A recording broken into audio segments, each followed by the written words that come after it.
سامنے سے لوگوں کو آواز دے کر فرمایا لوگوں سنو سنو، میں تمہارے درمیان دو چیزیں بھاری چھوڑ کر جا رہا ہوں، اور ان دو چیزوں کو جو پکڑ لے گا مضبوطی کے ساتھ نہ وہ کبھی اللہ اکبر دنیا میں گمراہ ہوگا، اور جب دنیا سے جائے گا تو کامیاب ہو کر کے جائے گا، اور حشر میں اٹھے گا تو انشاءاللہ کامیاب ہو کر کے اٹھے گا۔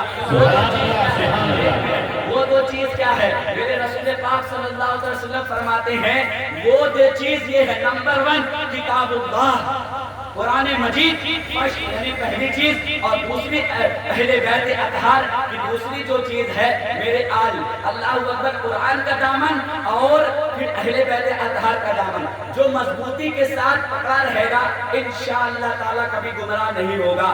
بات پوچھیں گے یہ کیا مطلب ہے کہ اللہ اکبر کی قرآن اور اہل بیت یہ کبھی جدا بھی نہیں ہوں گے؟ میرے رسول فرماتے یہ دونوں اس طریقے سے رہیں گے اور یہاں تک کہ حوض کوثر میں یہ دونوں مجھ سے ملاقات کریں گے۔ پوچھا گیا یا رسول اللہ اہل بیت اطہار سے کیسے قرآن جدا نہیں ہوگا؟ تو زمانے والے یہ سوچ رہے تھے کربلا میں فاطمہ الزہرا کا لال یہ بتا دیا، گردن کٹ کے نیزے پر امام حسین کو رکھ کر کے لوگ گھما رہے تھے، اس وقت زمانے والوں نے دیکھا کہ قرآن کے لبوں سے قرآن کی تلاوت جاری ہو رہی ہے۔ تکبیر، اللہ اکبر، تکبیر، اللہ اکبر، دوستو یہ ہے کربلا۔ اب یہیں سے شروع ہے کربلا کہ اللہ اکبر نہ کبھی قرآن اہل بیت سے جدا ہو سکتی ہے اور نہ کچھ اہل بیت قرآن سے جدا، اور نہ قرآن اہل بیت سے جدا ہو سکتا ہے، دونوں ساتھ ہوتے ہیں۔ اسی لیے سیدوں سے محبت کیا کرو دوستو۔ اللہ اکبر۔ اب بات آگے بڑھ رہی ہے، اب فتنے سے بچنا ہے تو 2 سے 2 کا دامن مضبوطی سے، جس طریقے سے داڑھ سے کوئی چیز مضبوطی کے ساتھ پکڑ لیا جاتا ہے، اسی طریقے سے مضبوطی کے ساتھ پکڑنا ہوگا۔ اللہ اکبر۔ اسی زمانے میں کچھ ایسے ہیں جو نبی آل نبی کو تو مانتے ہیں، آل نبی کو نہیں مانتے۔ اللہ اکبر۔ کچھ تو ایسے ہیں جو اہل بیت کا اتنا مان لیا کہ اللہ اکبر جسے شیعہ کہتے ہیں، اسی طریقے سے وہ نبی سے بھی بڑھ کر علی کو بڑھا لیا۔ اسی طریقے سے ایک خارجی ہے، اللہ اکبر، جب اہل بیت کا نام لیا جائے تو اس کا چہرہ کالا اور پچکنے لگتا ہے، پتہ چل جاتا ہے۔ تو اس قربے اس ماحول میں فرمایا گیا، صحابہ فرماتے تھے جب ہمیں معلوم کرنا ہوتا تھا کون مصطفیٰ جان رحمت سے پیار کرنے والا ہے، اس وقت اس درمیان میں اس اجتماع میں اس ذکر میں ہم علی کا تذکرہ چھیڑ دیتے تھے، پتہ چل جاتا تھا کون مصطفیٰ والا ہوگا۔ یہ تاجدار کربلا کی محفل ہے میرے دوستو۔ اللہ اکبر۔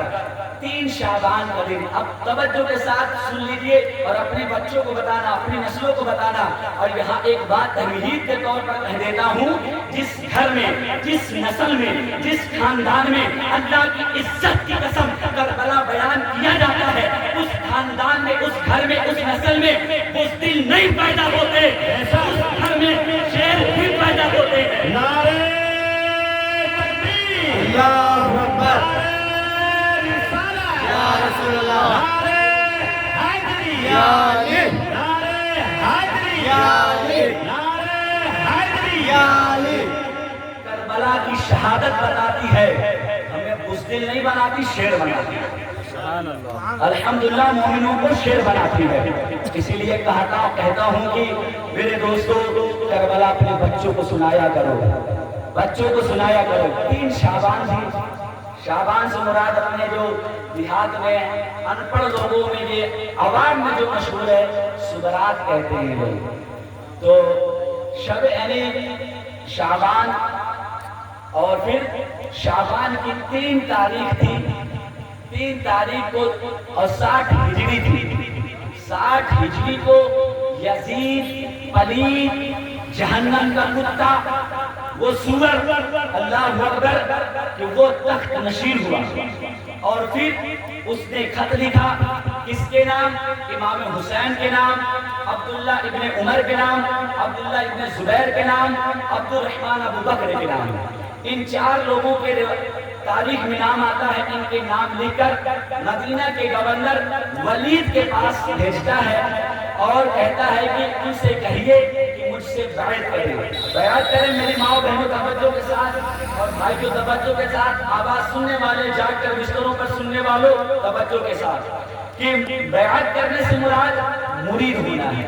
امام حسین سے کہیے یزید کے ہاتھ پر یزید کے نام سے مرید ہوئیں، اور مرید ہونے کا مطلب کیا ہے؟ پیر جیسا رہتا ہے ویسا مرید ہونے لگتا ہے، اس طرح عمل کرتا ہے۔ اب یہ بات چھڑ گئی میری ماں بہنوں اور بھائیوں توجہ کے ساتھ کہ یہ کربلا واقعہ اب یہیں سے بات چھڑی ہے کہ جب اس نے خط بھیجا کہ مجھ پر باعث ہوں اور مرید ہوں، وہیں پر یہ بات چھڑتی ہے۔ اب یہ ایک طرف میں مولا امام حسین پاک کو رکھتا ہوں، ایک طرف پلید گند کو یزید کو رکھتا ہوں۔ اب فیصلہ آپ پر کرتا ہوں کہ آپ سمجھیے گا کہ یہ جنگ کیوں ہوئی اور ہم کو کس کے ساتھ رہنا ہے۔ پہلے یزید کو سن لیجیے۔ یزید جو ہے ایسا پلید ہے، اللہ اکبر، یزید جو ہے، یزید ابن امیر معاویہ، یہ جو ہے جب تخت نشین ہوا، بادشاہ ہوا، حکومت کا حکمراں ہوا، اس نے رسول اللہ صلی اللہ علیہ وسلم کے دین کو، شریعت مطہرہ کو پامال کرنا شروع کر دیا۔ اس نے کہنا شروع کیا کہ زنا جائز ہے۔ یہ زنا خود کرتا تھا، زنا کرواتا۔ توجہ دینا مسلمانوں، صرف نام جو ہے آپ کو بس بتانا کہ لوگ کہتے ہیں، لوگ یہی دیکھے ہیں کہ لوگ ڈھول بجا رہے ہیں، اس کو کربلا کہتے ہیں۔ لوگ یہ سمجھتے ہیں کہ اللہ اکبر ڈھول بجانا، کوئی بتا دے کہ اہل حق، اہل علماء کوئی بتائے کہ ڈھول جائز ہے، ہم شروع سے کہتے چلے آئے ڈھول بجانا جائز نہیں، درست نہیں، لیکن اگر جھولا بجائے تو اسے ہمارا کیا لینا ہے؟ ایک اگر خراب ہے، بازار میں ایک سبزی کا ایک ٹکڑا سڑ گیا تو ساری بازاروں کی ساری سبزیاں سڑ گئی، تو ایسا تو نہیں کہنا چاہیے۔ لوگ ایسے ہی کرتے ہیں۔ المختصر ادھر آئیے۔ یزید زنا کرتا تھا، زنا کرواتا تھا، جوا کھیلتا تھا، جوا کھلواتا تھا، بندر پالتا تھا، بندر نچواتا تھا، لوگوں کو دکھواتا تھا۔ ذرا قریب بیٹھ جاؤ، جیلانی صاحب اور تمام لوگ کہاں جا رہے ہیں؟ بیٹھ جائیں، وقت بعد پھر کبھی انشاءاللہ تعالیٰ چلے جانا، تھوڑا بس کچھ ہی منٹ کی گفتگو